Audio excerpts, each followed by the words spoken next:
আল্লাহ রাব্বুল আলামিন প্রথম আয়াতে বলেছেন আউযু বিল্লাহি মিনাশ শাইতানির রাজীম ক্বাদ আফলাহাল মুমিনুন ক্বাদ আফলাহাল মুমিনুন ঈমানদারগণ সফল হয়ে গেছে। যারা ঈমান এনেছে তারা সফল হয়ে গেছে। আল্লাহ পাক স্টেটমেন্ট দিচ্ছেন ঈমানদারগণ সফল হয়ে গেছে। দুইটা শব্দ এখানে, সাফল্য আর ঈমানদার। আগে বুঝতে হবে আমাদেরকে সাফল্য কাকে বলে এবং বুঝতে হবে ঈমানদার কাকে বলে। সাফল্যের সংজ্ঞা কি? আমরা সাধারণত মনে করি যে দুনিয়াতে যার অনেক বড় জমি জমা আছে, বাড়ি গাড়ি আছে, টাকা পয়সা আছে, ব্যাংক ব্যালেন্স আছে, সোসাইটিতে ক্ষমতা আছে, স্ট্যাটাস আছে, এরাই হচ্ছে সফল, তাই না? আমরা সাধারণত এটা মনে করি এবং আমাদের জেনারেশনকে তো শেখানো হয়েছে সাফল্যের সংজ্ঞা হচ্ছে কিভাবে এই দুনিয়াতে আপনি ভালো থাকবেন। একটা চাকরি, একটা ব্যবসা, একটা সুন্দরী নারী, স্ত্রী, একটা বাড়ি, একটা মার্সিডিজ, জমি জমা, পলিটিক্যাল পাওয়ার, এগুলো হচ্ছে সাফল্যের মানদণ্ড আমাদের কাছে। এগুলো অর্জন করলে পরে সমাজের মানুষ বলে হ্যাঁ লোকটা সফল, জীবনে কিছু করতে পেরেছে। এগুলো যারা অর্জন করতে ব্যর্থ হয়, সে যত ভালো মানুষই হোক না কেন, মানুষ মনে করে ব্যর্থ। সারা জীবন পানের দোকান করলাম, কি করলাম? সারা জীবন সবজি বিক্রি করলাম, সারা জীবন ছোট্ট একটা ব্যবসা করে খাইলাম, ছোট্ট চাকরি করলাম, জীবনটাই যেন বৃথা। মানুষের দর্শন, চিন্তা দর্শন এখন এমন। আল্লাহ পাক এটা কোরআনে বলেছেন, বাল তুসিরুনাল হায়াতাদ দুনিয়া ওয়াল আখিরাতু খায়রু ওয়া আবকা। বরং তোমরা দুনিয়ার জীবনকেই প্রাধান্য দিয়ে থাকো, প্রকৃতপক্ষে পরকাল উত্তম এবং চিরস্থায়ী। সূরা আলী ইমরানে আল্লাহ পাক বলেছেন 185 নম্বর আয়াতে, কুল্লু নাফসিন যায়িকাতুল মাউত। প্রত্যেকটা নফস মৃত্যুর স্বাদ গ্রহণ করবে। আর কিয়ামতের দিন তোমাদেরকে পূর্ণ মাত্রায় প্রতিদান দেয়া হবে। সেদিন ফামান যুহজিহা আনিন নার ওয়া উদখিলাল জান্নাতা ফাকাদ ফাজ। কিয়ামতের মাঠে যাকে পুলসিরাত পার করানো হবে, জাহান্নাম থেকে বাঁচানো হবে, জান্নাতে প্রবেশ করানো হবে, একমাত্র সে ব্যক্তি সফল, আর কেউ সফল নয়। ওয়ামাল হায়াতুদ দুনিয়া ইল্লা মাতাউল গুরুর। দুনিয়ার জীবন ধোঁকা, প্রতারণা ছাড়া কিচ্ছু নয়। মরীচিকা দেখেছেন? মরীচিকা রোদের মধ্যে দেখা যায়, এটা দুনিয়ার জীবন। আল্লাহ পাক এর সাথে তুলনা করেছেন। আরেকটা আয়াত আছে সূরা হাদীদের মধ্যে, ওই আয়াতের মধ্যে আল্লাহ পাক দুনিয়ার জীবনের একটা এক্সাম্পল দিয়েছেন, দৃষ্টান্ত দিয়েছেন। কেমন? আল্লাহ বলছেন ই'লামু, তোমরা জেনে রাখো, তোমরা সবাই জেনে রাখো, আন্নামাল হায়াতুদ দুনিয়া লাইবুন ওয়া লাহু ওয়া জিনাতুন ওয়া তাফাখুরুম বাইনাকুম ওয়া তাকাসুর। তোমরা জেনে রাখো দুনিয়ার জীবনটা হচ্ছে খেলাধুলা। ছোট বাচ্চা যারা থাকে এরা খেলাধুলা ছাড়া কিছু বোঝে? ওদের কাছে দুনিয়াটা এমনই, খেলার মতো। খেলাধুলা করবো, এটাই দুনিয়ার জীবন ওদের কাছে মনে হয়। আর একটু বড় হলে আল্লাহ দেখবেন কিশোর কিশোরীরা এখন দুনিয়ায় জীবনের কোনো উদ্দেশ্য নাই, সারাদিন এই বস্তুবাদিতা স্রোতে গা ভাসিয়ে দিয়েছে, ছেলে খেলায় সময় পার করছে। সারাদিন দেখবেন ফেসবুক, ইউটিউবিং, টিকটক, আড্ডাবাজি করা, লুডো খেলা, পাবজি, ফ্রি ফায়ার। ওদের কাছে লাহু মানে মজা, হাসি তামাশা। দুনিয়ার জীবন কি? ঠাট্টা, মজা, হাসি তামাশা। আর একটু বুঝ বেশি থাকলে ড্রাগ অ্যাডিক্টেড হবে, গার্লফ্রেন্ডকে নিয়ে ঘুরবে, পর্নোগ্রাফিতে আসক্ত হবে, জুয়া খেলবে, ক্যাসিনোতে যাবে। দুনিয়ার জীবন ওদের কাছে এমন। আরেকটু বড় হলে ওয়াজিনাতুম ওয়া তাফাখুরুম বাইনাকুম ওয়া তাকাসুর।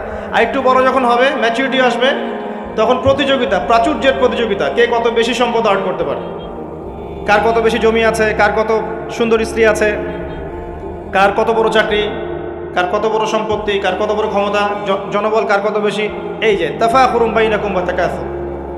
আল্লাহ পাক এটা সূরা তাকাসুরেও বলেছেন, আলহাকুমুত তাকাসুর হাত্তা যুরতুমুল মাকাবির। তোমরা প্রাচুর্যের প্রতিযোগিতা তোমাদেরকে মোহাচ্ছন্ন করেছে যতক্ষণ না তোমরা কবরে শায়িত হচ্ছ। কাল্লা সাউফা তা'লামুন সুম্মা কাল্লা সাউফা তা'লামুন। কখনো নয়, শীঘ্রই তোমরা জানতে পারবে। আবারও বলছি, শীঘ্রই তোমরা জানতে পারবে। কাল্লা লাউ তা'লামুনা ইলমাল ইয়াকিন। তখন ইলমাল ইয়াকিনে জানবে।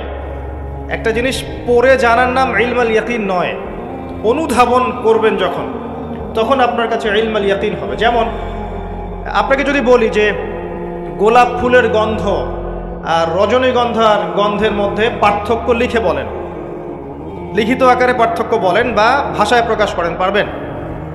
কথা বুঝতে পারছেন? গোলাপ ফুলের গন্ধ এবং রজনীগন্ধার গন্ধের মধ্যে কি পার্থক্য আছে আমাকে লিখিত আকারে দেন বা ভাষায় প্রকাশ করেন, পারবেন? এটা সম্ভব? মধুর মিষ্টি কেমন আর এই যে আপনার গুড় এর মিষ্টি কেমন লিখিত আকারে বলুন বা ভাষায় প্রকাশ করুন, পারবেন?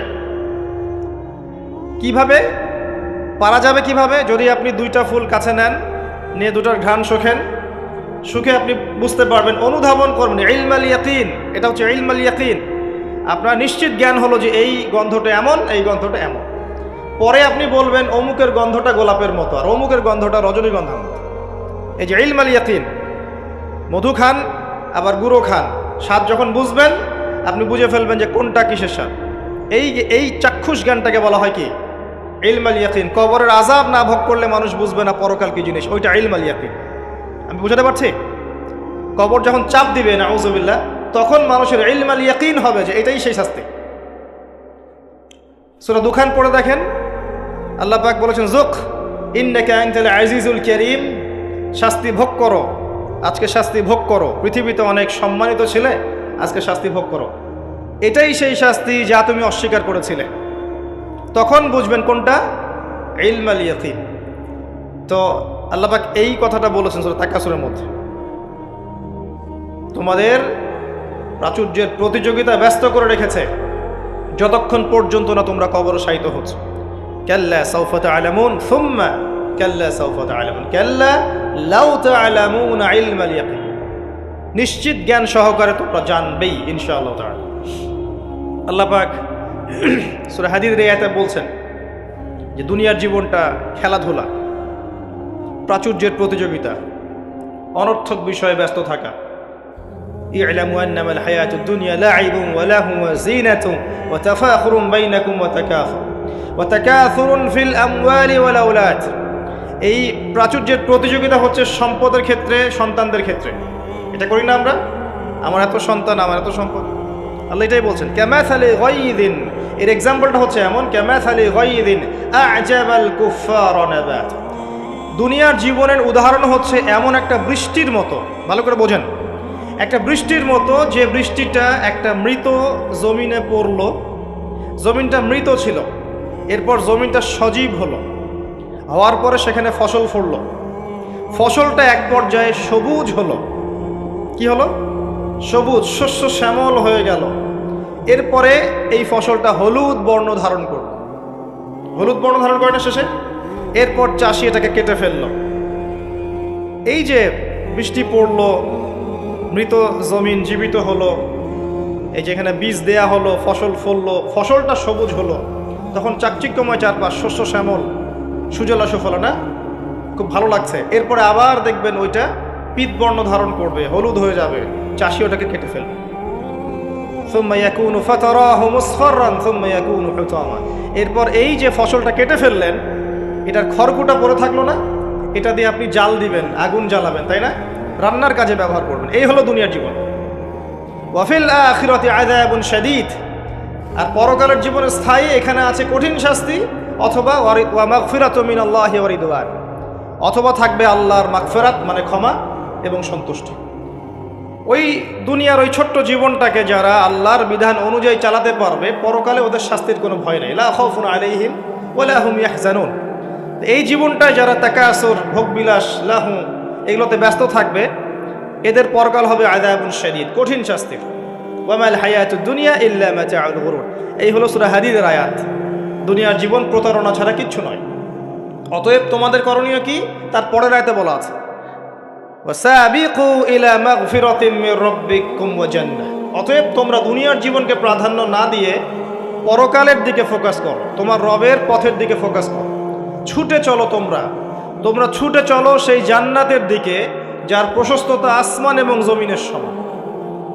ওয়াসাবিকু ইলা মাগফিরাতিম মির রাব্বিকুম ওয়া জান্নাহ আরদুহা কাআরদিস সামাই ওয়াল আরদ উইদ্দাত লিল্লাযিনা আমানু বিল্লাহি ওয়া রাসূলিহি। এটা প্রস্তুত করা হয়েছে কাদের জন্যে?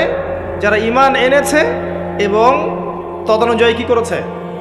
আমল করেছে। আল্লাহর প্রতি ঈমান এনেছে রাসূলগণের প্রতি ঈমান এনেছে, তদনুযায়ী আমল করেছে, এই মুমিনদের জন্য জান্নাত প্রস্তুত করা আছে। আল্লাহ পাক এই সূরায় বলছেন কদ আফলাহাল মুমিন। কথা বুঝতে পারছেন এবার? সফল কারা হয়েছে? এই মুমিনরা। আর আফলাহার সংজ্ঞা আল্লাহ পাক দিয়ে দিলেন ফামান যুহজিহা আনিন নার ওয়া উদখিলাল জান্নাহ ফাকাদ ফাজ। পরকালে যে জান্নাতে যাবে, জাহান্নাম থেকে বাঁচবে, একমাত্র সেই ব্যক্তি সফল, আর কেউ সফল নয়। এখন কদ আফলাহাল মুমিনুন আয়াতের মধ্যে সাফল্যের সংজ্ঞা আপনি শিখে ফেললেন। দুনিয়ার জীবনের সাফল্য চিরস্থায়ী নয়, পরকালের সাফল্য চিরস্থায়ী। দুনিয়ার সবচেয়ে আরামে আয়েশে থাকা ব্যক্তিকে আল্লাহ পাক 1 সেকেন্ডের জন্য জাহান্নামে প্রবেশ করাবেন। হাদিস এসেছে দুনিয়াতে আল্লাহ পাক যাকে সবচেয়ে বেশি নিয়ামত দিয়েছেন, one kind of Bill Gates. কথা বুঝতে পারছেন? ইমানদার ছিল না, কাফের ছিল, প্রচুর ধন সম্পদ আল্লাহ পাক দিয়েছেন। আল্লাহ পাক তাকে 1 মুহূর্তের জন্য জাহান্নামে ঢোকাবেন কিয়ামতের মাঠে, ঢুকিয়ে বের করবেন। বের করে বলবেন দুনিয়াতে সুখে ছিলে? দুনিয়াতে কি সুখে ছিলে তুমি? তখন সেই ব্যক্তি বলবে সুখ কি জিনিস আমি জানি না, সুখ শান্তি কি জিনিস আমি জানি না। 1 সেকেন্ডে। এরপরে পৃথিবীতে সবচেয়ে কষ্টে যে ব্যক্তি ছিল, ধরে নেন আজকে সিরিয়ার মাজলুমদের মতো কেউ, বা প্যালেস্টাইনের মাজলুমদের মতো কেউ, বা আপনাদের এখানেও অনেক মাজলুম আছেন। পৃথিবীর বিভিন্ন জায়গায় এখন মাজলুমদের সংখ্যাই বেশি। যাই হোক, তাকে ঢোকানো হবে জান্নাতে 1 সেকেন্ডের জন্য, 1 মুহূর্তের জন্য, ঢুকিয়ে আবার বের করা। আল্লাহর 1 মুহূর্ত আবার আমাদের মতো নয়। ওই 1 মুহূর্তেই সে অনন্তকালের স্বাদ পেয়ে যাবে। আল্লাহ পাকের 1 মুহূর্ত, তাতে অনন্তকালের স্বাদ সে পেয়ে যাবে ইনশাআল্লাহ। এবার বের করবেন। দুনিয়াতে কষ্টে ছিলে? দুনিয়াতে কখনো কষ্টে ছিলে? এই ব্যক্তি বলবে কষ্ট কি জিনিস আমি তো জানি না, কষ্ট কি জিনিস আমি তো জানি না। অর্থাৎ এই হাদিস থেকে বুঝতে পারছি দুনিয়াতে আমরা যে যত ভালোই থাকি না কেন, পরকালে যদি সফল হতে না পারি দুনিয়ার জীবন বৃথা। ওই যে বাবু তোমার তো 16 আনাই বৃথা, একটা কবিতা আছে না, পড়েছিলেন? এখন তো এগুলা বই থেকে উঠিয়ে দেওয়া হচ্ছে মোটামুটি। ওমর ফারুক একটা কবিতা ছিল, পড়েছেন? এখন আমরা পড়েছিলাম, এখন এগুলো নাই। আস্তে আস্তে আস্তে আস্তে টেকনিক্যালি ভ্যানিশ হয়ে যাচ্ছে, মানে হাওয়ায় মিলে যাচ্ছে। সুবহানাল্লাহ। এই বিশ্বে কোনো কিছুই এমনি এমনি হচ্ছে না। এই বিশ্বে যা কিছু হচ্ছে এর পিছনে কোনো না কোনো কারণ থাকে। কারণটা ফাইন্ড আউট করতে হলে আপনাকে খিজির হতে হবে। কি হতে হবে? তাকে পাবেন কোথায়? কোথায় পাবেন? মাজমাউল বাহরাইন, 2 সাগরের মিলনস্থলে পাবেন। সূরা কাহফ, নবী মুসা আলাইহিস সালাম এবং খিজির আলাইহিস সালামের গল্প পড়েন, ঘটনাটা পড়েন। এখানে আপনি দেখবেন খিজির আলাইহিস সালামকে আল্লাহ পাক বাহ্যিক জ্ঞানের সাথে সাথে আধ্যাত্মিক জ্ঞান দিয়েছিলেন। যখন বাহ্যিক এবং আধ্যাত্মিক জ্ঞান একত্রিত হবে, মাজমাউল বাহরাইন, 2 সাগর মিলে যাবে, তখন আপনি নূর লাভ করবেন, বাসিরা লাভ করবেন, অন্তর্দৃষ্টি লাভ করবেন। তখন আপনি চারপাশের বিষয়গুলো গভীরভাবে বুঝতে পারবেন ইনশাআল্লাহ। শুধু বাহ্যিক চোখ দিয়ে দেখলে প্রশ্ন করবেন নৌকা কেন ফুটা করলেন, বাচ্চাকে কেন হত্যা করলেন, আর এই দেয়াল কেন নির্মাণ করলেন? কারণ মুসা আলাইহিস সালাম বাইরের চোখ দিয়ে দেখছিলেন, আর খিজির আলাইহিস সালাম ভিতরের চোখ দিয়ে দেখছিলেন। ভিতরের চোখ তখনই খুলবে যখন এখানে আল্লাহর নূর আসবে। আর নূর পাবেন সূরা নূরের মধ্যে, বলে দিলাম। নূর কোথায় পাবেন? সূরা নূরের মধ্যে। আরও কিছু কাজ আছে নূর পাওয়ার, তার মধ্যে অন্যতম একটা হচ্ছে মনের মধ্য থেকে যাবতীয় হিংসা, গীবত, বিদ্বেষ, তোহমত, এই যে সমালোচনার অপসংস্কৃতি আর অহংকার, রিয়া দূর করে ফেলতে হবে। আর এগুলো চাইলেই দূর করা সম্ভব নয়, এগুলো চাইলেই দূর করা সম্ভব নয়। যাদের মনের মধ্যে এগুলো নাই তাদের সাথে ঘোরাফেরা করতে হয়। হ্যাঁ, যাদের মনের মধ্যে এগুলো নাই তাদের সাথে ঘোরাফেরা করলে, তাদের সাথে ওঠা বসা করলে, তাদের বইপত্র পড়লে, তাদের লেকচারগুলো শুনলে তখন আপনার মধ্যে একটা তাসির হয়। শুধু দূর থেকে কথা শুনে বই পড়ে কিন্তু সব অর্জন হয় না। যদি তাই হতো তাহলে একটা কিতাব ধরিয়ে দিয়েই আল্লাহ পাক ক্ষান্ত হয়ে যেতেন। কিতাব নাজিল করেছে, পড়ে নাও বাসায় গিয়ে। নবী সাল্লাল্লাহু আলাইহি ওয়াসাল্লাম যে সূরাগুলো নাজিল হয়েছে বলতেন বাসায় গিয়ে পড়ে নাও, বাস হয়ে যাবে। ব্যাপারটা কেমন ছিল? তিনি নিজে আমল করেছেন, সাহাবীদেরকে আমল করে দেখিয়েছেন, সাহাবায়ে কেরাম তার সংস্পর্শে থেকে ইসলাম শিখেছে।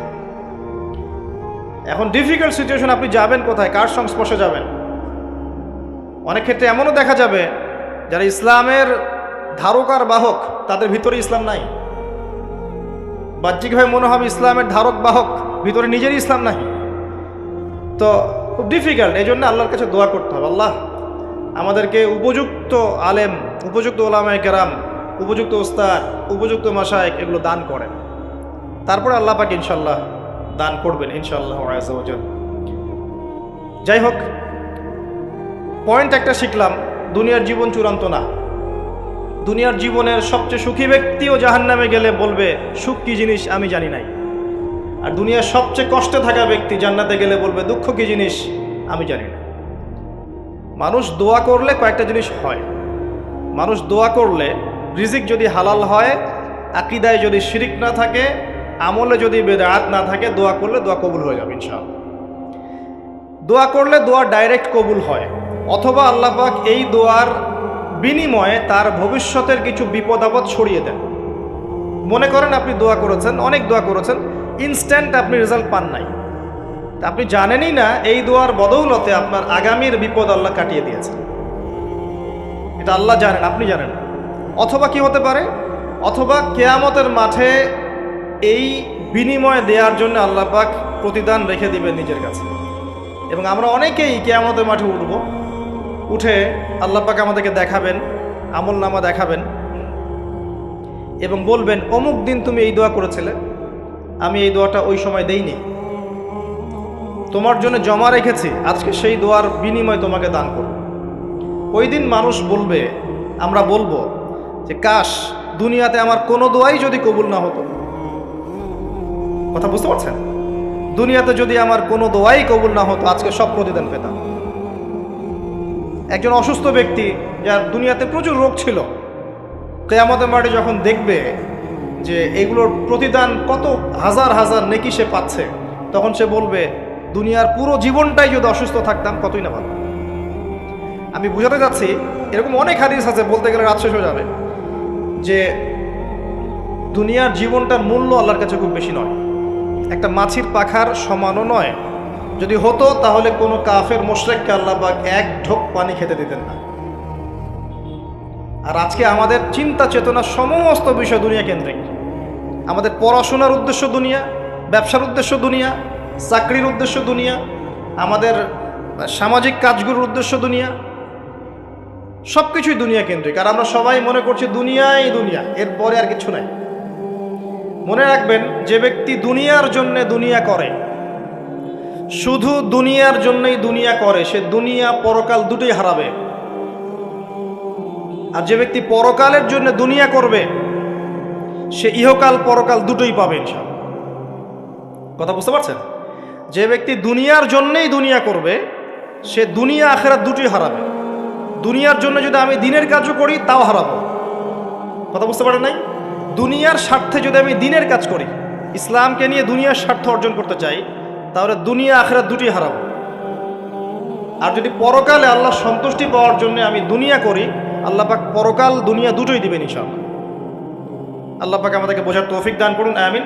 আশা করি আমরা সাফল্যের সংজ্ঞাটা বুঝতে পেরেছি। কারা সফল হবে? মুমিনরা। এবার আসেন, মুমিন কারা? সহজ কথায় বলছি, যারা 6টা বিষয় বিশ্বাস করে। কয়টা? 6টা পিলারে যারা বিশ্বাস করে। 1 নাম্বার, মুহাম্মদ সাল্লাল্লাহু আলাইহি ওয়াসাল্লামকে জিজ্ঞেস করা হয়েছিল না, ইয়া মুহাম্মদ সাল্লাল্লাহু আলাইহি ওয়াসাল্লাম আখবিরনি আনিল ঈমান, আমাকে ঈমান সম্পর্কে বলুন। মনে আছে হাদিসটা? হাদিসে জিবরিল, মিশকাতের 2 নম্বর হাদিস মেবি, জি। আর মুসলিম শরীফের 9 নম্বর হাদিস। জিবরাইল আলাইহিস সালাম মানুষের বেশ ধরে নবী সাল্লাল্লাহু আলাইহি ওয়াসাল্লামের কাছে এসেছিলেন, তার হাঁটুর সাথে হাঁটু লাগিয়ে বসেছেন, বসে 4টা প্রশ্ন করেছিলেন। ইসলাম কাকে বলে, ঈমান কাকে বলে, ইহসান কাকে বলে, এবং কিয়ামত কবে হবে। নবীজি বলেছিলেন কিয়ামত কবে হবে এই বিষয়ে প্রশ্নকারী উত্তরদাতার জ্ঞান সমান। তখন তিনি আবার প্রশ্ন করেছিলেন, তাহলে আলামত কিছু বলে দিন। এর উপর বিস্তারিত আমার খুতবা আছে, শুনে নেবেন, ইউটিউবে আছে। তো এর মধ্যে একটা প্রশ্ন ছিল ঈমান কাকে বলে। নবী সাল্লাল্লাহু আলাইহি ওয়াসাল্লাম উত্তর দিয়েছিলেন, আল ঈমান, ঈমান হচ্ছে আন তুমিনা বিল্লাহ, তুমি বিশ্বাস করবে এক আল্লাহর প্রতি, মুখস্থ করে ফেলবেন, এক আল্লাহর প্রতি ঈমান, ওয়া মালাইকাতিহি, তার ফেরেশতা মণ্ডলীর প্রতি 2 নম্বর, 3 নম্বর ওয়া কুতুবিহি, তার আসমানি কিতাব সমূহের প্রতি, সমস্ত আসমানি কিতাব সমূহের প্রতি, 4 নম্বর ওয়া রুসুলিহি, তার সমস্ত রাসূলগণের প্রতি বিশ্বাস করবে, 5 নম্বর ওয়াল ইয়াউমিল আখির, পরকালের জীবনে বিশ্বাস করবে, 6 নম্বর ওয়াল কদরি খায়রিহি ওয়া শাররিহি, তাকদীরের ভালো এবং মন্দের প্রতি বিশ্বাস করবে। এই 6টা পিলারের প্রতি বিশ্বাস করার নাম কি? ঈমান। বলেন তো আমার সাথে, 1 নম্বর আল্লাহর প্রতি, 2 নম্বর ফেরেশতা মণ্ডলীর প্রতি, 3 নম্বর আসমানি কিতাব সমূহের প্রতি, 4 নম্বর নবী রাসূলগণের প্রতি, 5 নম্বর পরকালের জীবনের প্রতি, 6 নম্বর কি? ভাগ্যের ভালো মন্দের প্রতি। এখন মজার ব্যাপার হচ্ছে এই 6টার কোনোটাই চোখে দেখা যায় না। কথা বুঝতে পারছেন? এই 6টার কোনোটাই আপনি চোখে দেখতে পারবেন না। আল্লাহ দেখেছেন, মালায়েকা ফেরেশতা দেখেছেন, আসমানি কিতাব সমূহ, আগের আসমানি কিতাবগুলো দেখেছেন। আমি তো বারবার একটা কথা বলি লেকচারে, যে অনেক মুসলিম তো কোরআনও দেখেনি। এমন মুসলিম নাই? আছে, অবশ্যই আছে, দিন দিন ওদের সংখ্যা বাড়ছে। হ্যাঁ, কেমব্রিজ, অক্সফোর্ড, হার্ভার্ড থেকে পড়ে আসছে, কোরআন দেখেনি। হ্যাঁ, আপনি তোলা তোলা করে বড় করেছেন, ইউনিভার্সিটিতে পড়ে আপনার ছেলে কোরআন দেখেনি কখনো। দেখেছে যে তার বাবার মৃত্যুবার্ষিকীতে হুজুর এসে একটা বই পড়ে, তার নাম কোরআন, তার কাছে এরকমই মনে হয়। এরকম জেনারেশন আছে না? এদেরকে খিজির আলাইহিস সালাম পেলে হত্যা করতেন। ওই যে ছোট্টবেলায় একটা বাচ্চাকে হত্যা করলেন, মনে আছে? একটা ছোট্ট বাচ্চাকে খিজির আলাইহিস সালাম হত্যা করেছিলেন। নবী সাল্লাল্লাহু আলাইহি ওয়াসাল্লাম বলেছিলেন, কি জন্য হত্যা করলেন? একটা অপরাধ করলেন আপনি। খিজির আলাইহিস সালাম বলেছিলেন, এই বাচ্চা যদি বড় হতো তাহলে বিশাল কাফের হতো এবং নিজে কুফরি করতো, পিতামাতাকে কাফের বানিয়ে ছাড়তো। এই হলো সেই জেনারেশন যেটাকে আমরা বড় করছি এখন। বিশ্বাস করেন, এটাই সেই জেনারেশন। আর সূরা কাহফ কিন্তু শেষ জামানার সূরা। এই সূরা আপনাকে দাজ্জাল থেকে বাঁচাবে। দাজ্জাল আগমনের সময় বিশ্বের কি অবস্থা হবে এটা ওই সূরার মধ্যেই দেয়া আছে। এটাকে আপনাকে বুঝতে হবে গভীরভাবে। যাই হোক, আসেন, আসমানি কিতাব সমূহ আমরা কিন্তু দেখিনি, কোরআন আমরা দেখেছি। নবী রাসূলগণ কোন নবীকে দেখেছেন? এমনকি আমরা কি আমাদের নবীকেও দেখেছি? দেখিনি। ওয়াল ইয়াউমিল আখির, পরকালকে দেখেছেন? পরকালের কিছুই দেখিনি আমরা। দেখেছি? আমরা শুনেছি কবরে আযাব হয়, দেখেছেন কখনো? কবর চাপা দিবে, দেখেছেন? কবরে প্রশ্নোত্তর হবে, দেখেছেন? কবরে যে আমরা দাফন করে দিয়ে আসি, কখনো কি দেখা যায় এগুলো? আমরা কি রূহ বা আত্মাকে দেখেছি? দেখেছি? এরকম পরকালের প্রতিটা স্তর, কিয়ামতের মাঠ, মিজান, পুলসিরাত, জান্নাত, জাহান্নাম, আমলনামা দেখেছি? দেখি নাই। আমাদের কাঁধের ফেরেশতা দেখেছি? কিচ্ছু দেখি নাই। এই যে 6টা পিলার ঈমানের, সব কিন্তু গায়েব, অদৃশ্য বিশ্বাস। এটাই সেই আয়াতের ব্যাখ্যা। আল্লাহ পাক বলেছেন, আলিফ লাম মিম যালিকাল কিতাব লা রাইবা ফিহি হুদাল লিল মুত্তাকিন, এই বইটা মুত্তাকিদের জন্য হেদায়েত, যে বই কোনো সন্দেহ নাই, যে কিতাবে কোনো সন্দেহ নাই। এই মুত্তাকি কারা? আল্লাযীনা ইউমিনুনা বিল গায়বি, যারা কিনা প্রথমত এই গায়েবের প্রতি ঈমান আনে। এই হলো গায়েবের 6টা পিলার। এখন সবচেয়ে মজার কথা হচ্ছে যে এখনকার শিক্ষা এবং জ্ঞান দর্শন হচ্ছে এমন যে পরীক্ষা নিরীক্ষা, বিজ্ঞান, যুক্তি আর দর্শন দিয়ে কোনো কিছুকে যদি প্রমাণ না করতে পারেন তাহলে তার অস্তিত্ব নেই। এটা আমাদেরকে শেখানো হয়, পশ্চিমারা এটা শিখিয়েছে। পশ্চিমারা এটা শিখিয়েছে যে পরীক্ষা নিরীক্ষা, পর্যবেক্ষণ, যুক্তি, দর্শন, বিজ্ঞান, এগুলো দিয়ে যদি আপনি প্রমাণ করতে না পারেন কোনো কিছুকে, তাহলে এগুলোর কোনো অস্তিত্ব নেই। এজন্যই তারা ঈমানের 6 পিলারের কোনোটাতেই বিশ্বাস করে না। কথা কি বুঝতে পারছেন? আল্লাহকে তো আপনি ল্যাবে প্রমাণ করতে পারবেন না, পারবেন? আর আল্লাহ যদি সামনে থাকতেন তাহলে কি ফেরাউনও তাকে সাজদা করতো না? করতো না? তাহলে কি দুনিয়ার জীবনটা কোনো পরীক্ষা হতো? হতো না। যাই হোক, এই যে মালায়েকা, আপনি কি ল্যাবে প্রমাণ করতে পারবেন? পারবেন? পারবেন না। রূহ বা আত্মাকে প্রমাণ করতে পারবেন? স্বপ্নের ব্যাখ্যা দিতে পারবেন? ঘুম, মানুষ যে ঘুমায়, ঘুমের মধ্যে হাসে এবং কাঁদে, আছে না? ঘুমের মধ্যে ভয় পায়, ব্যাখ্যা করতে পারবেন? পারবেন না। এই যে পরকালের জীবনের, কবরের আযাব, জান্নাত, জাহান্নাম, মিজান, পুলসিরাত, একটাকেও কি ব্যাখ্যা করা যাবে? ল্যাবরেটরিতে প্রমাণ করা যাবে? ওদের দর্শন হচ্ছে, এটাকে বলে এপিস্টিমোলজি বা জ্ঞান তত্ত্ব। ওদের জ্ঞান তত্ত্ব হচ্ছে যে যেহেতু এগুলোকে আমরা প্রমাণ করতে পারছি না, অতএব এগুলোর কোনো অস্তিত্ব নাই, চাক্ষুষ যা দেখব তাই সত্য। এটা ওই যে মূসা আলাইহিস সালামকে বলেছিল তার কওম, লান নুমিনা লাকা হাত্তা নারাল্লাহা জাহরা, আমরা বিশ্বাস করব না তোমার কথা হে মূসা, যতক্ষণ আল্লাহকে হাজির করছো আমাদের সামনে, দেখবো তারপর বিশ্বাস করব। এই জ্ঞান তত্ত্ব দিয়েই সারা বিশ্বের শিক্ষা দর্শন চলছে। এ কারণেই বলি আমি যে শিক্ষার মধ্যে শিরক আছে। কি আছে? শিক্ষা দর্শনের মধ্যে শিরক আছে। কিন্তু এই চিন্তা চেতনা লালন করে কেউ জ্ঞান অর্জন করে, তার এই পুরো জ্ঞান অর্জনটাই বৃথা। এই জ্ঞানের দিয়ে সে দুনিয়া পাবে, পরকাল পাবে না। তো ইমানের 6 পিলার প্রত্যেকটাই কি? গায়েবে বিশ্বাস। এগুলো বিশ্বাস করতে হবে, এটাই দুনিয়ার জীবনের পরীক্ষা। মনে রাখবেন, এগুলোর প্রতিটার পিছনেই বিজ্ঞান আছে, যুক্তি দর্শন আছে, কিন্তু আমাদেরকে সেই ক্যাপাবিলিটি অফ থিঙ্কিং দেয়া হয় নাই। আমাদেরকে ওই মাথার মধ্যে ওই চিন্তা শক্তি দেয়া হয়নি যে আপনি মালায়েকা ব্যাখ্যা করতে পারবেন। যখন মৌতের আলামত শুরু হবে, মানুষের চোখ লোহার মতো তীক্ষ্ণ হয়ে যাবে। আছে না সূরা কফের মধ্যে, ফাকাশাফনা আনকা গিতাআক ফাবাসারুকা ইয়াওমা হাদিদ, এই যে তোমার চোখ আজকে লোহার মতো তীক্ষ্ণ হয়ে গেছে, পরকালকে দেখতে পারবে সে। মৃত্যুর সময় দেখবেন মানুষ চোখ খুলে তাকিয়ে থাকে, তাকিয়ে থাকে না, চোখ বন্ধ করে দেয়া হয়। তার রূহটা যে মালায়েকা নিয়ে চলে গেছেন, সে দেখতে থাকে, রূহটাকে ফলো করতে থাকে। মানুষের সায়েন্স বলে এখন মানুষের বডি যখন মারা যায় তারপরও চোখ জীবিত থাকে। চোখের মধ্যে চোখ সবচেয়ে শেষে নষ্ট হয়। চোখের এই যে ইন্দ্রিয়ের ক্ষমতাটা, এটা প্রথম মানে ডেড বডি মারা যাওয়ার সাথে সাথেই শেষ হয়ে যায় না, চোখের এই ক্ষমতাটা বাকি থাকে। দেখবেন চোখ তাকিয়ে আছে। যদি ভালো মানুষ হয়, একটা জান্নাত থেকে সিঁড়ি নামিয়ে দেওয়া হয় এবং সিঁড়িতে করে তার আত্মা চলে যাবে ইল্লিনে ইনশাআল্লাহ। আর খারাপ হলে কোথায় যাবে? সিজ্জিন। এটা বারজাখের জীবন, এখানে আযাব দেয়া হচ্ছে। মেরাজের রাতে নবী সাল্লাল্লাহু আলাইহি ওয়াসাল্লাম দেখে আসছেন না? সুদখোরের শাস্তি রক্তের নদীতে ফেলে মাথা ফাটিয়ে দেওয়া হচ্ছে। জেনাকারের শাস্তি, সামনে ভালো গোশত আছে, এদিকে খারাপ গোশত আছে, পচা গোশত খাচ্ছে। গীবত করে শাস্তি দেখেছেন, এতিমের মাল আত্মসাৎকারী এরকম করে আগুনের দলা খাচ্ছে, বায়ুপথ দিয়ে আগুন বের হয়ে যাচ্ছে। অনেক শাস্তি দেখে এসেছেন।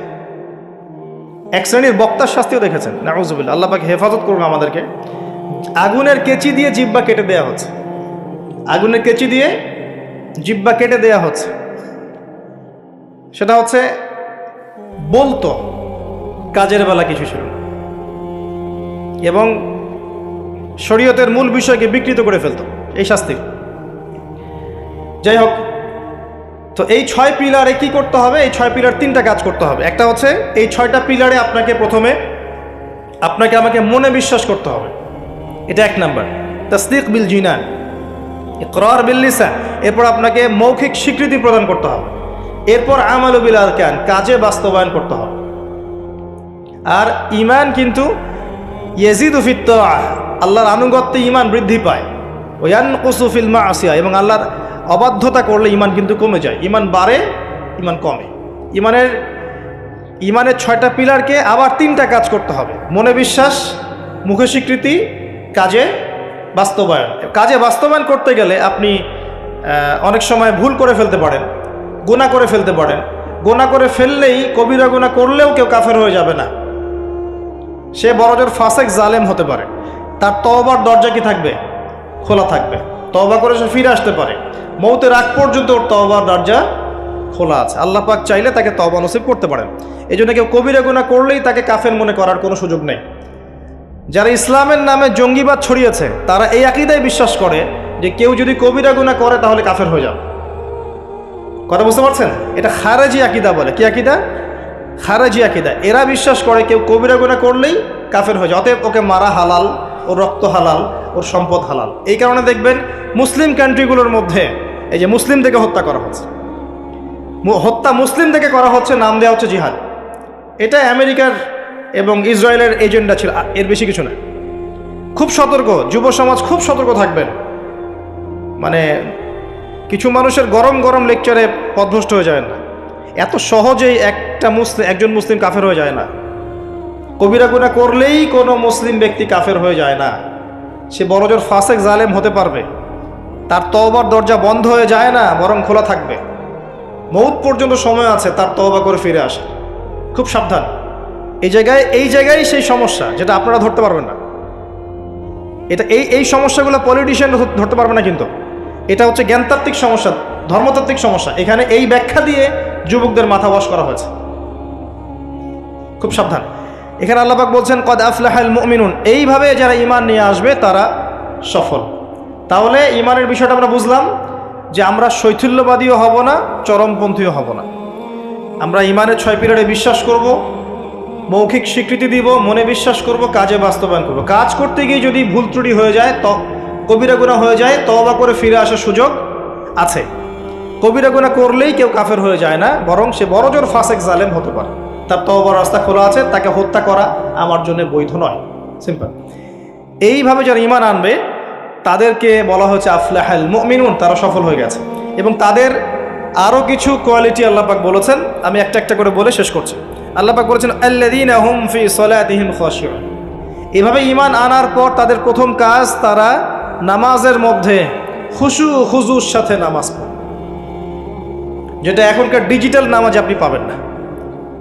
খুশু খুজুর সাথে নামাজের কয়েকটা শর্ত: ওয়াক্ত ঠিক থাকতে হবে, নামাজের পদ্ধতি ঠিক থাকতে হবে, নামাজের ধীর স্থিরতা বজায় থাকতে হবে, নামাজে আপনি কি পড়ছেন কি বলছেন এটা বোঝার চেষ্টা করতে হবে। এই জন্য আমি কিছু টিপস আপনাদেরকে এর আগেও দিয়েছি, আবার বলছি, এটা আমি ব্যক্তিগতভাবে উপলব্ধি করেছি যে নামাজের মধ্যে যদি আপনি প্রতিদিন প্রতি ওয়াক্তে একই সূরা পড়তে থাকেন, মনোযোগ কমে যাবে। আপনি এক এক ওয়াক্ত নামাজে এক এক সূরা পড়েন, ভেরিয়েশন রাখেন, আপনি নামাজে মনোযোগ পাবেন বেশি। এটা একটা টিপস। একটা টিপস হচ্ছে নামাজে যা পড়ছেন, আল্লাহু আকবার থেকে আসসালামু আলাইকুম রহমতুল্লাহ পর্যন্ত প্রতিটা শব্দের অর্থটা জানার চেষ্টা করুন এবং ওই অর্থের দিকে মনোযোগ দেন। আপনার নামাজে মনোযোগ এদিক ওদিকে যাবে না ইনশাআল্লাহ। নামাজ যে ইমাম পড়াবে তাকে স্বাধীনতা দেন, ধীর স্থিরভাবে ওকে নামাজ পড়াতে বলেন এবং যিনি ইমামতি করবেন তার তেলাওয়াতটাকে অত্যন্ত সুললিত করার চেষ্টা করেন। সুন্দর তেলাওয়াত শুনলে মনোযোগ বেড়ে যায়। খেয়াল করে দেখবেন, তারাবির নামাজে সুন্দর তেলাওয়াত থাকলে দেখবেন মনোযোগ এদিক ওদিক যাচ্ছে না এবং দুনিয়াবি কাজগুলোকে ফারেক হয়ে নামাজ পড়তে আসে। মাথায় 10টা কাজ নিয়ে নামাজ পড়তে আসবেন, রিল্যাক্সে নামাজ পড়ে এবং নামাজের সময় আশপাশের শব্দ যেন না হয় খেয়াল রাখেন। বাসায় বলে দিবেন নামাজের সময় আমাকে ডিস্টার্ব করবেন, নামাজের সময় ফোন আসলে আমাকে নক করার দরকার নাই, নামাজের সময় গেট নক করবে না। মানে নামাজটাকে আপনি সর্বোচ্চ গুরুত্ব দেন। কারণ কি, এটা পড়ার জন্যই তো পৃথিবীতে এসেছি। ওয়ামা খালাকতুল জিন্না ওয়াল ইনসা ইল্লা লিয়াবুদুন। দুনিয়াতে আসছি কেন ভাই? আল্লাহর ইবাদত করতেই তো। এখানে এত তাড়াহুড়োর কি আছে? এরপর আল্লাহ পাক তো সহজ করে দিয়েছেন। আপনি মুসাফির হলে কসর করতে পারবেন, পারবেন না? মুসাফির হলে কসর করতে পারবেন। আল্লাহ পাক নামাজের যে আহকাম আরকানগুলো দিয়েছেন, এগুলোর মধ্যে নামাজের ফরজ ওয়াজিব সুন্নত মুস্তাহাব যেগুলো আছে, ঠিকঠাক করে নামাজ পড়লে নামাজটা খুশু খুজুর সাথে হবে ইনশাআল্লাহ। আল্লাহ পাক আমাদের সবাইকে খুশু খুজুর সাথে 5 ওয়াক্ত নামাজি বানিয়ে দিন, আল্লাহুম্মা আমিন। আর মুকিম যারা থাকবেন, চেষ্টা থাকবে জামাত ধরার জন্য। এটা ব্যক্তিগত উপলব্ধি আমার। জামাতে সালাত পড়লে যেরকম মনোযোগ আসে, মনটা তৃপ্তি হয়, বাসায় নামাজ পড়লে সেটা হয় না। এটা হয় না। নামাজ জামাতে যখন যাব, ওযু করলাম, ইবাদত, পায়ে হেঁটে যাচ্ছি, গুনাহ মাফ হচ্ছে, সবার সাথে দেখা সাক্ষাৎ হয়, প্রথম কাতারে দাঁড়ানোর সুযোগ হয়, আপনার ইমামতি করলে মনোযোগ আরও বেশি থাকে, নামাজের পরে বসে জিকির আজগার করার সুযোগ হয়, নামাজের পরে আবার 2-1টা হাদিস পড়ার সুযোগ হয়। পুরো কাজটা মিলে কিন্তু দেখবেন মনটা মানে কি বলবো, প্রশান্তিময় হয়ে ওঠে। বাসায় একা একা ঠিকঠাক নামাজ পড়লে এটা হয়ে ওঠে না। তবে কিছু নামাজ বাসায় পড়তে নবীজি বলেছেন, এতে করে বাসায় রহমত বরকত নাজিল হবে। অনেকে প্রশ্ন করে, স্বামী স্ত্রী কি একসাথে নামাজ পড়তে পারবে? স্বামী স্ত্রী একসাথে সিনেমা দেখতে পারবে, নামাজ পড়তে পারবেন নাকি? এগুলো প্রশ্ন করে। স্বামী স্ত্রী কি একসাথে নামাজ পড়তে পারবে? নামাজ পড়েন না বলেই তো এই সমস্যা। স্বামী স্ত্রী একসাথে মাঝে মাঝে নামাজ পড়বেন, মাঝে মাঝে নফল নামাজ পড়বেন একসাথে। এতে করে দেখবেন মহব্বত বাড়ছে, পরিবারের শান্তি বাড়ছে। স্বামী স্ত্রী একসাথে সারা দুনিয়া ঘুরে বেড়ায়, বেপর্দা হয়ে ফেসবুকে ছবি দেয়, এগুলো করতে পারবে, নামাজ পড়তে পারবে? জিজ্ঞাসা করছে, একজন প্রশ্ন করছে। আল্লাহ পাক বোঝার তৌফিক দান করুন, বোধশক্তি দান করুন। ঈমান আনার পর প্রথম কাজ কি ভাই? সালাত। এরপর আল্লাহ পাক বলছে ওয়াল্লাযীনা হুম আনিল লাগবি মুরিদুন। যারা অনর্থক কথা এবং কাজ থেকে দূরে থাকে, অনর্থক অহেতুক ফাহেসা কথা এবং কাজ থেকে দূরে থাকে, এরা হচ্ছে মুমিন, সফল হচ্ছে। খেয়াল করে দেখবেন আমাদের জীবনের বেশিরভাগ কথা এখন অনর্থক হচ্ছে, অহেতুক, অহেতুক গীবত, অহেতুক তহমত, অহেতুক সমালোচনা। 3-4 জন একসাথে বসলেই গীবত। যে ব্যক্তি কিছু বোঝেই না সে পলিটিক্স নিয়ে কথা বলা শুরু করলো, ইকোনমিক্স নিয়ে কথা বলা শুরু করলো, দেশ নিয়ে, রাষ্ট্র নিয়ে, কত বুদ্ধি তার, মাশাআল্লাহ, অথচ সে এসবের ধারই ধারে, জ্ঞানের কোনো ধারই ধারে না। এই জ্ঞান তার মধ্যে নাই। এমন কেউ নাই যে সব বিষয় নিয়ে কথা বলার চেষ্টা করে না। সবাইকে সব বিষয়ে কথা বলতে হবে না তো, যে বিষয়ে দক্ষ সে সেই বিষয়ে কথা বলবে। তো আমরা কিন্তু কথা খুব বেশি বলি, অহেতুক কথাবার্তা, অহেতুক কাজ। দেখবেন অহেতুক কাজে আমাদের যুব সমাজ সময় নষ্ট করছে। ঘুম থেকে ওটা থেকে শুরু করে দেখেন, অহেতুক আড্ডা মারবে, অহেতুক বাইক নিয়ে ঘুরছে মেয়ের পিছনে, অহেতুক বান্ধবীর পিছনে ঘোরা, দেখবেন অহেতুক আড্ডা মারা, কফি শপে বসে থাকা, অনলাইনে সারাদিন অনলাইনে স্ক্রল করতে থাকা, অহেতুক দেখবেন বসে বসে গেমস খেলছে, যে গেমসের কোনো মূল্যই নাই, সময় নষ্ট করছে নিছক মনোরঞ্জনের জন্য। এরকম প্রচুর কাজ, মেয়েদেরকেও দেখেন সেম কাজ করছে, সারাদিন দেখবেন ওই সাজুগুজু নিয়ে পড়ে আছে, অহেতুক সিরিয়াল দেখছে বসে বসে, ঘন্টার পর ঘন্টা চলে যাচ্ছে, রিমোট নেওয়াই যায় না হাত থেকে। সারাদিনের সব কাজ আগে শেষ করে সন্ধ্যার সময় বসতেই হবে, সন্ধ্যা থেকে রাত 10টা সিরিয়াল, 10টা সিরিয়াল দেখে শেষ করবে। তারপর বাঘের মুখ থেকে খাবার কেড়ে নিয়ে আসতে পারবেন, কিন্তু আপনার স্ত্রীর হাত থেকে রিমোট নিতে পারবেন না। মানে সবই অহেতুক। খেয়াল করে দেখবেন প্রচুর কাজ আমরা করি, নিছক অহেতুক কথার কাজ। আল্লাহ পাক বলেছেন মুমিনদের সবচেয়ে বড় বৈশিষ্ট্য হচ্ছে তারা অহেতুক কথা এবং কাজ এড়িয়ে চলবে।